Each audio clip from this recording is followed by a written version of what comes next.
7 steps to scoring this?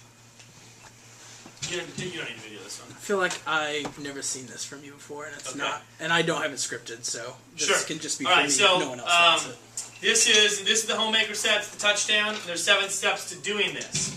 Okay, so essentially this is like my demo review to start day 2. Okay, that's how I tie this in. Let me get a blue book real quick.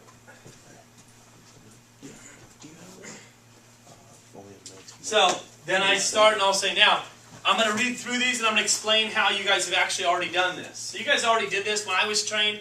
I wasn't taught this. I was just taught read the manual. But I think it's more effective for you guys to actually know what you're trying to do on each step as reps. So that's how I'm going to cover this. So first thing, you want to build rapport. How do we do that?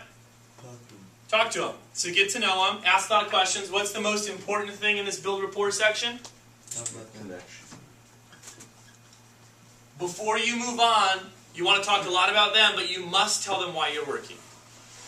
So why are you guys working really hard in your first 10 days? Fast start. So you got to tell them about your fast start contest. You don't know about it yet, but believe me, you'll want to tell them. It's really cool. And that's essentially what you're going to be doing here. So you don't even use the book for step number 1. Step number 2, establish credibility. Why is this in this order? This is in a specific order for a reason. They have to like you and understand why you're working and want to help you if they're going to listen to you. Would you guys agree with that? Okay, so the next steps don't matter until you do this. So in my head, when I'm a rep and I'm doing a presentation, once I know that they like me, I'm like, all right, check. Step 1, I can go on to step 2. So step 2 is where you start your demo. What are we establishing credibility in?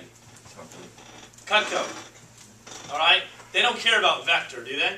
So we're establishing credibility in Cutco because that's who they would be buying Cutco from. So how do we do that? It's by sharing just the important facts with them. We establish credibility by saying, look, we've been around since 1949. We're American made. We're number 1 in our industry as far as sales go. All of those things say to them, hey, I may not have heard of Cutco, but it sounds really legit. And if they're going to give you a credit card number to purchase, they got to believe in the company too, right?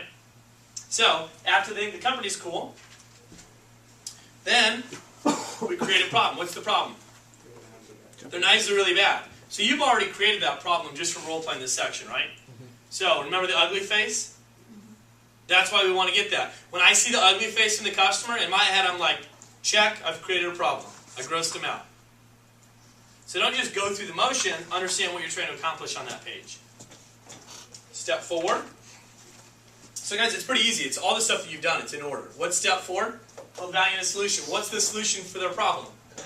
Cutco. In any sales, guys, they have to have a need for something, which is where you create the problem, and then you tell them why your product's better. That's the building value for solution. So our solution is better. Why? Because of all the 5 points of our product. 5 features that make Cutco the world's finest. You guys remember them? And I'll do a little quiz. What are they? Handle. And then they yell them out. I'm like, what else builds value in this? Our guarantee. Anybody remember the 4 parts of the guarantee? And then they'll yell them out. I'm like, isn't that guarantee awesome? Again, so this is building the value in our stuff for them to say, oh my gosh, after this point they're saying my stuff really isn't good. And now they're like, my stuff's really bad. This stuff's awesome. But they still won't connect the dots yet to buy until we do some other steps.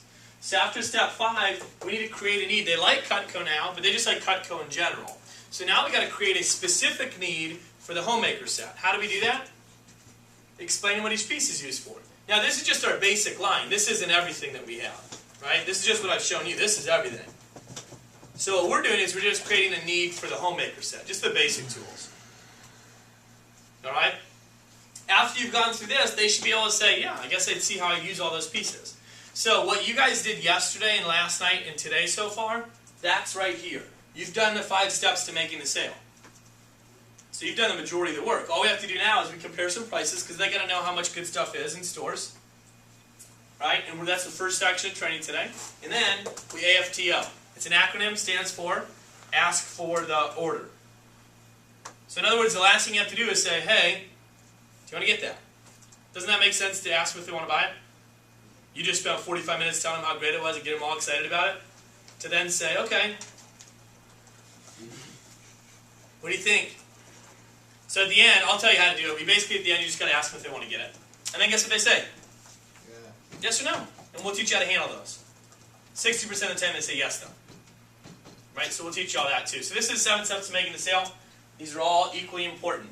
The most important thing here, guys, is that you do the demo in order. Don't skip any sections. Why? Well, let's say you skip step 3. Well, if there's not a problem, Cutco might be awesome, but they're not going to buy it because they don't have a need for it. If you skip this step of establishing credibility in Cutco, well, they might not believe you on all that because you didn't actually establish credibility in our company. You guys get all that? So this is 7 steps. I'm going to refer back to this throughout training. And then we go right into the Ryan Casey stuff in there. Any question on this?